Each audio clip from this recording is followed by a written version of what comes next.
বৃষ্টির দিনে আমার একটু চা খেতে হবে, আর সেটা মালাই চা হলে খারাপ কি। সেজন্য আমি এদিকে দুপুরের দিকে ভাত খাওয়ার পরে এক কাপ মালাই চা আমার জন্য বসাই দিয়েছিলাম। এটা গরুর দুধ দিয়ে আর একটু করে চা পাতা দিয়ে নিয়ে দেন ব্লক আসলেই তুলে নেব একটু করে চিনি দিয়ে। সো ফাইনালি আমার চাটা রেডি, আর আমি বারান্দায় চলে আসছি চাটা খাওয়ার জন্য।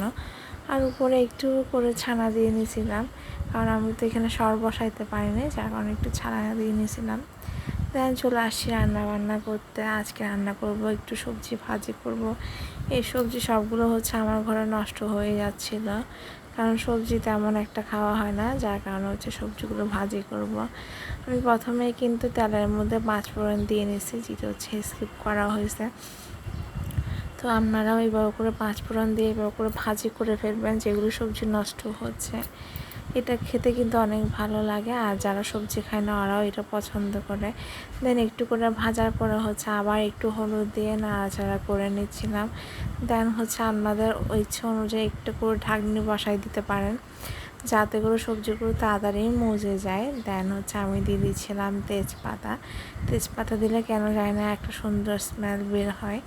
এই জন্য আমি সবজিতে মাংসে একটু তেজপাতা দেওয়ার চেষ্টা করি।